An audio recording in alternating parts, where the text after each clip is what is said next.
Hello friends, a very healthy good morning to all of you. Myself Rakesh Pandey, your English teacher, your friend. नमस्ते दोस्तों, मैं हूँ राकेश पांडे, आपका शिक्षक, आपका दोस्त।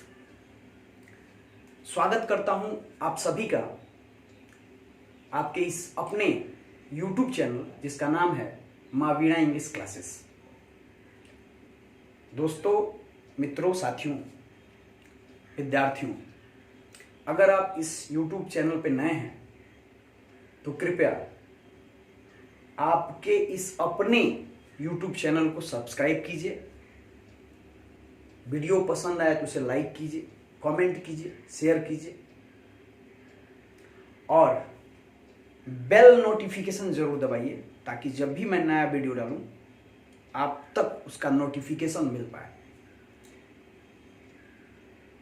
इसके पहले वाली वीडियो में मैं चर्चा किया हूं बिहार बोर्ड के इंग्लिश सब्जेक्ट के 12वीं क्लास का इंग्लिश सब्जेक्ट जो है पोएट्री सेक्शन की जो दूसरी कविता है जिसका नाम है सॉन्ग ऑफ माई सेल्फ, उसकी चर्चा मैं इसके पहले वाले वीडियो में किया हूं। इसके पहले वाले वीडियो में मैंने जो कविता के कवि हैं वाल्ट विटमैन, उनके इंट्रो यानी उनके इंट्रोडक्शन पे, उनके परिचय पर चर्चा किया था। ये जो वीडियो मैं बना रहा हूं ये कविता का डिटेल डिस्क्रिप्शन, कविता का जो वर्णन है, लाइन बाई जो अर्थ है, भावार्थ है, उसको मैं बताने जा रहा हूं। तो कृपया आप ध्यान से देखिए इसको। अगर आपके पास रेनबो 2 बुक है तो आप उसको कृपया निकाल लेंगे ताकि आपको बेहतर ढंग से समझ में आएगा। ठीक है, तो चलते हैं आगे, जानते हैं। मैंने पिछली वीडियो में वाल्ट विटमैन के बारे में बताया था, जो इसके कवि हैं, जो इस कविता के सॉन्ग ऑफ माई सेल्फ, ये उन्हीं के द्वारा कंपोज की गई कविता है। वाल्ट विटमैन जो एक अमेरिकन पोएट थे, इनका जन्म अमेरिका में हुआ था।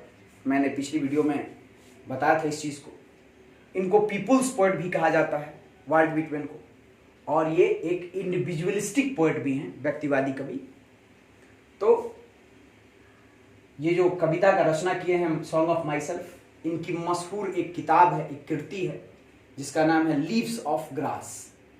तो लीव्स ऑफ ग्रास जो 1855 में छपी थी, उसी से ये कविता ली गई। तो चलिए जानते हैं इसका। कवि कहते हैं, जो आपका रेनबो 2 बुक है, इसमें यहाँ पे देखिए, इसमें कवि कहते हैं कि I celebrate my self. I celebrate my self. Celebrate का क्या मतलब होता है? सेलिब्रेट, ये जो शब्द देख रहे हैं आप, सेलिब्रेट, इसका क्या मतलब होता है? सेलिब्रेट मतलब होता है आनंद मनाना। सेलिब्रेट का मतलब होता है जश्न मनाना। तो कवि कहते हैं कि आई सेलिब्रेट माई सेल्फ, मैं स्वयं जश्न मनाता हूं, मैं स्वयं आनंद मनाता हूं। I celebrate my self. Celebrate मतलब होता है मनाना। सेलिब्रेट का जैसे शाब्दिक अर्थ होगा मनाना, लेकिन क्या मनाना? अच्छी चीज मनाना, उत्सव मनाना, जश्न मनाना, कुछ अच्छी चीज मनाना, आनंद मनाना। तो कवि कहते हैं कि आई सेलिब्रेट माई सेल्फ, मैं स्वयं मनाता हूं, मैं स्वयं जश्न मनाता हूं। फिर आगे कहते हैं and Singh my self. And माने और, सिंग मतलब गाना, माई सेल्फ रिफ्लेक्सिव प्रोनाउन है ये, माई सेल्फ। तो I celebrate my self and Singh my self, मैं स्वयं मनाता हूं और स्वयं गाता हूं। फिर आगे अगला लाइन में एंड व्हाट आई एज्यूम। ये एज्यूम, ASSUME, एज्यूम का मतलब होता है कल्पना करना। And what I assume, and माने और, व्हाट आई एज्यूम मतलब मैं जो कल्पना मैं करता हूं। And what I assume, you shall assume, तुम वही कल्पना कर रहे होंगे, तुम भी वही कल्पना कर रहे होंगे। कभी कहता है कि जो मैं सोच रहा हूं, जो मैं सोचता हूं, जो मैं कल्पना करता हूं, वही कल्पना भाई तुम भी कर रहे होगे। यानी जिस ढंग से मेरे सोचने का जो मेरा स्टाइल है, जिस स्टाइल से मैं सोचता हूं, जिस स्टाइल से मैं कल्पना करता हूं, उसी स्टाइल को तुम भी फॉलो कर रहे होगे। उसी स्टाइल को तुम भी अपना रहे होगे। ठीक है, आगे बढ़े। I celebrate my self and Singh my self and what I assume you shall assume. ये कविता जो है आपकी किताब में लिखी गई है, यहां से देखिए, इसको मैंने बोर्ड पे लिखा है ताकि आपको बेहतर ढंग से समझा सकूं। फिर आगे कहता है कवि कि for every atom belonging to me as good belongs to you. For every atom, atom का मतलब क्या होता है? अणु या परमाणु।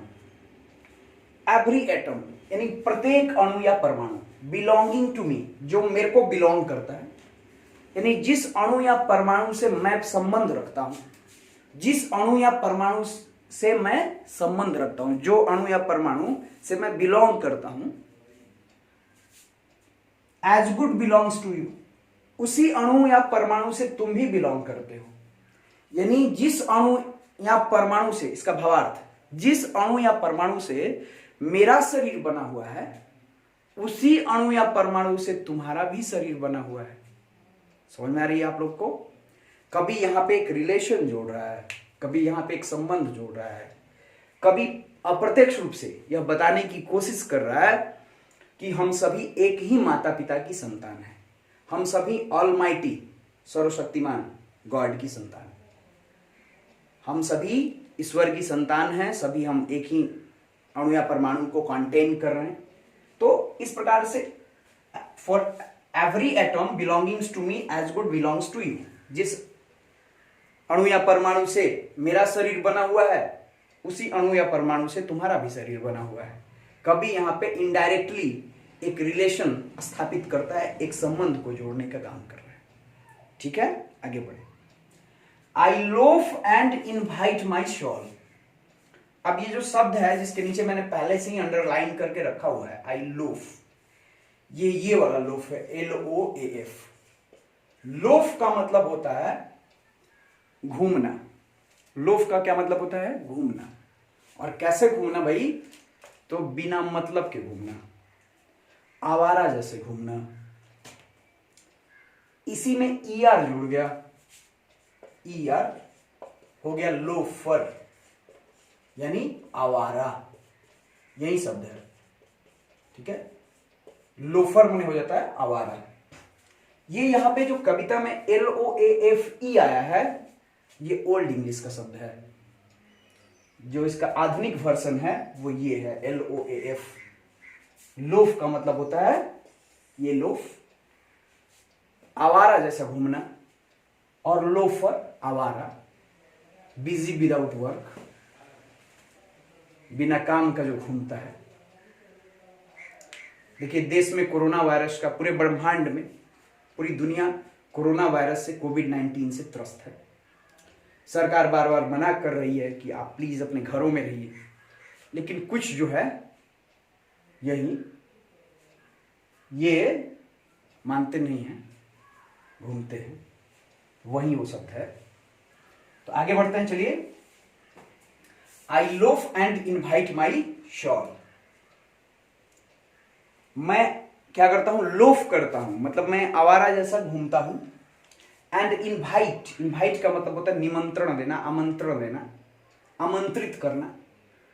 तो आई लोफ, मैं घूमता हूं। कैसे घूमता हूं भाई? तो आवारा जैसे घूमता हूं। एंड वन, और इनवाइट, इनवाइट का मतलब होता है आमंत्रित करना, निमंत्रण देना। एंड इनवाइट, और आमंत्रित करता हूं। माई शॉल, शॉल का मतलब होता है आत्मा, शॉल SOUL। मैं आवारा जैसा घूमता हूं और अपनी आत्मा को आमंत्रित करता हूं, मैं अपनी आत्मा को बुलाता हूं, और मैं अपनी आत्मा को निमंत्रित करता हूं, आमंत्रित करता हूं। समझ में आ रहा है यहां तक? आगे कवि कहता है, सॉन्ग ऑफ माई सेल्फ का जो कवि है वाल्ट विटमैन, वो आगे कहते हैं कि I lean and loaf.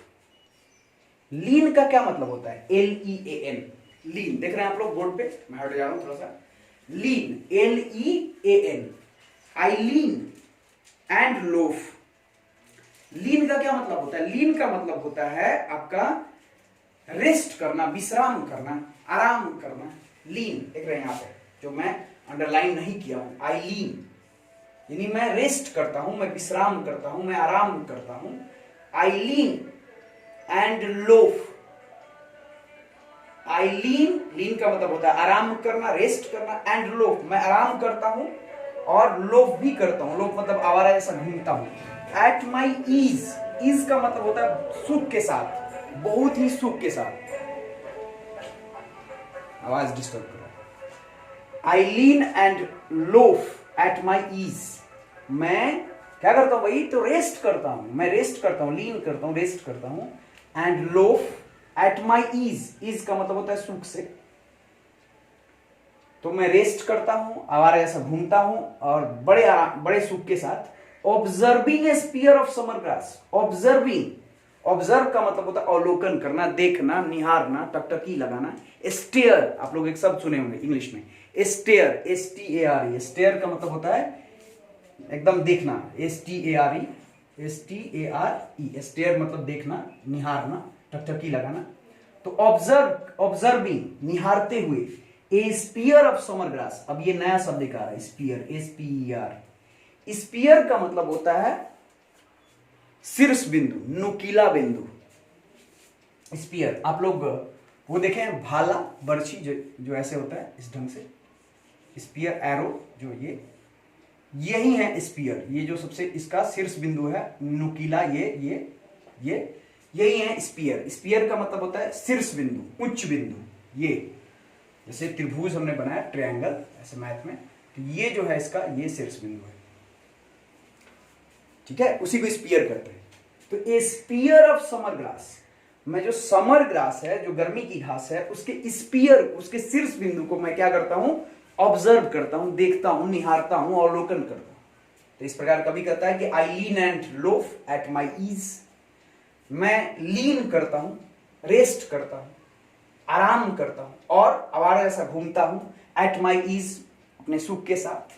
Observing a spear of summer grass, और जो समर ग्रास है, जो गर्मी की घास है, उसके शीर्ष बिंदु को मैं अवलोकन करता हूं, उसको, इसके शीर्ष बिंदु को मैं निहारता हूं। आगे चलते हैं। My tongue every atom of my blood, मेरी जीभ, TOUNG, माई टोंग, मेरी जीभ, एवरी एटम, प्रत्येक अणु या परमाणु, ऑफ माई ब्लड, मेरे खून का प्रत्येक अणु या परमाणु। यानी यहां पे परोक्ष रूप से भावार्थ हो गया कि मेरी जीभ और मेरे खून का प्रत्येक कतरा, मेरे खून का एक एक कतरा, form from this soil, this air, बना है इसी मिट्टी से, इसी हवा से, बना है, फॉर्म का मतलब यहां पे FORM, फॉर्म, बना है इसी मिट्टी से और इसी हवा से। कहां की मिट्टी से, कहां की हवा से, अमेरिका वाली मिट्टी से।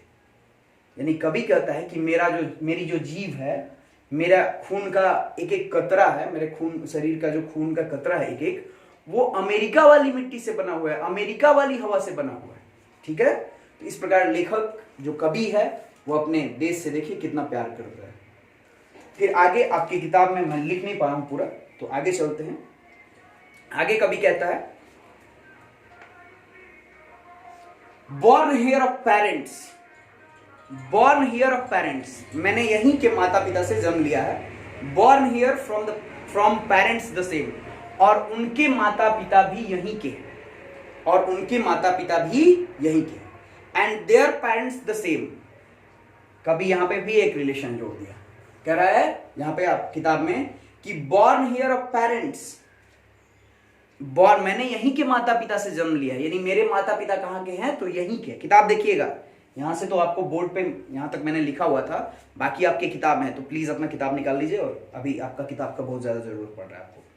तो बॉर्न हियर ऑफ पेरेंट्स, मैंने यहीं के माता पिता से जन्म लिया है, यानी मेरा जन्म अमेरिका, मेरे जो माता पिता है वो अमेरिकन है। Born here from parents the same, और उनके जो माता पिता हैं वो भी यहीं के।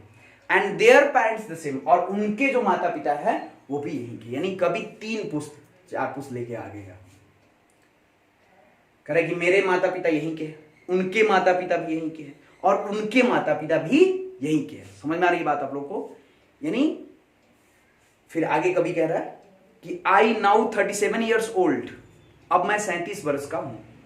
आई, मैं, नाउ मतलब अब, 37 ईयर ओल्ड, अब मैं 37 वर्ष का हूं। इन परफेक्ट हेल्थ बीइंग, और मेरा स्वास्थ्य पूरी तरह से ठीक है। मेरा जो स्वास्थ्य है, कभी का जो वाल्ट विटमैन का जो स्वास्थ्य है वो पूरी तरह से ठीक है। कभी इसमें दावा किया है, कभी इस बात को कन्फेस करता है, स्वीकार करता है कि I now 37 year old in perfect health being, और मेरा जो स्वास्थ्य है वो पूरी तरह से ठीक है। Hoping to cease not till death, और मैं ये आशा करता हूं, होप मतलब होता है आशा करना, hoping to cease not till death, और मैं आशा करता हूं कि मैं मृत्यु पर्यंत, जब तक मेरी मौत नहीं आती है, मैं ऐसे ही बना रहूंगा, यानी मेरा स्वास्थ्य ठीक रहेगा, मैं ठीक रहूंगा, मतलब स्वास्थ्य मेरा खराब नहीं होगा। ठीक है, आगे जो अगला 4 लाइन है वो इंपॉर्टेंट है, ध्यान से सुनिएगा। Creeds and schools in abeyance. Creeds का मतलब होता है धार्मिक, क्रीड्स का मतलब होता है धार्मिक विचार, क्रीड्स का मतलब होता है मतलब समुदाय, क्रीड्स का मतलब होता है समुदाय। एंड स्कूल्स इन ओबेंस, ओबेंस का मतलब होता है दुविधा में, तो कभी कहता है इसमें creeds and schools in obedience, retiring back a while sophists at what they are but never forgetting। कह रहा है कि धार्मिक विचार और धार्मिक मान्यताएं ओबेंस में है, खतरे में है। कभी यहां पे एक चीज कहता है कि creeds and schools in obedience, retiring back a while sophist। ये जो creeds हैं ये काला में दिया है, बोल्ड में है, यानी बोल्ड में है, तो आप इसको ध्यान दीजिएगा। creeds and schools, schools जो है वो भी बोल्ड में है, इन ओबेंस ये भी बोल्ड में है, रिटायरिंग बैक वाइल सफिस्ट जो है वो भी बोल्ड में है, तो ये सब बोल्ड में है। तो क्रीड्स एंड स्कूल्स इन ओबेंस, यानी धार्मिक विचार और धार्मिक मान्यताएं खतरे में है, कभी का ये दावा है। कह रहा है कि retiring back a while sufficed at what they are never be forgotten. कह रहा है कि अगर पीछे आकर हम इसको देखते हैं, सोचते हैं कि, तो ये हम पाते हैं कि ये जो धार्मिक विचार हैं, ये जो धार्मिक मान्यताएं हैं, वो इतना ज्यादा हैं कि इनको भुलाया नहीं जा सकता है। कभी बहुत बड़ा बात कह गया, कभी कह रहा है कि धार्मिक विचार और धार्मिक मान्यताएं खतरे में हैं, लेकिन अगर हम थोड़ा सा पीछे आके सोचते हैं, पीछे आके देखते हैं, तो ये धार्मिक विचार और धार्मिक मान्यताएं इतनी ज्यादा हैं।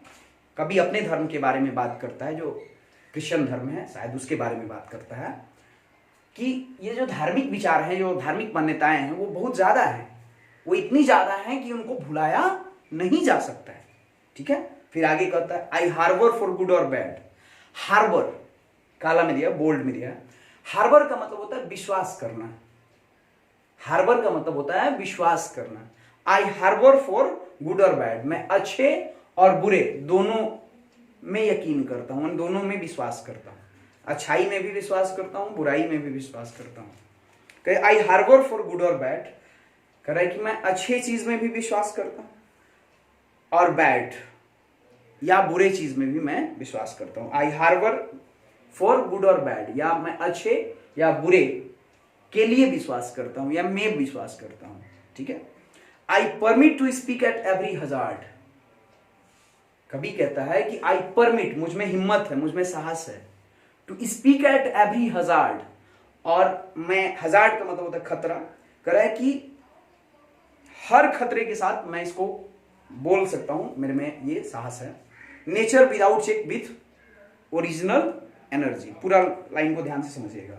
आई हार्बर फॉर गुड और bad, I permit to speak at every hazard, nature without check with original energy. यानी कभी कहता है कि मैं अच्छे और बुरे दोनों में यकीन करता हूं, और मैं पूरी ऊर्जा के साथ, पूरी हिम्मत के साथ, पूरा खतरा उठाते हुए मैं उसको बोलने का साहस, हिम्मत और जज्बा रखता हूं। देखिए आज के युग में है कि आप अच्छा को अच्छा कहेंगे तो भी फिर दिक्कत है, बुरा को बुरा कहेंगे तो दिक्कत है, ये है भाई।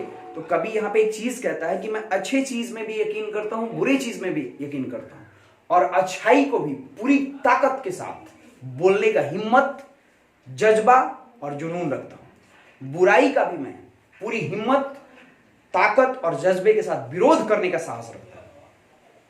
कभी यहां पे बहुत बड़ा बात कह के गया, कह रहा है कि मैं अच्छाई को तो बोलने का साहस रखता ही हूं, मेरे पास जज्बा, हिम्मत है, पूरी ऊर्जा के साथ मैं बोलने का साहस रखता हूं, और बुराई का भी मैं पूरा विरोध करने का साहस रखता हूं, पूरी ऊर्जा के साथ। जो गलत है वो गलत है, रॉन्ग इज रॉन्ग, तो उसको भी मैं पूरी ऊर्जा के साथ, पूरी हिम्मत के साथ मैं बोलने का हिम्मत, जज्बा, ताकत रखता हूँ। ठीक है, समझ में आ रही बात आप लोग को? तो इस प्रकार से इस कविता को मैंने आपको पढ़ाया, ये डिटेल लाइन वाइज मैंने वर्णन किया इसका। तो मुझे उम्मीद है कि आप लोगों को ये कविता समझ में आई होगी। अगर आपको कोई भी प्रॉब्लम होता है तो आप मुझे कमेंट बॉक्स में नीचे लिख सकते हैं। मेरे आप सबके इस YouTube चैनल पे आने के लिए बहुत बहुत मैं आपके प्रति हृदय से आभार प्रकट करता हूँ। बहुत बहुत धन्यवाद आपके प्रति ज्ञापित करता हूँ। बहुत बहुत आभार, धन्यवाद। जय हिंद।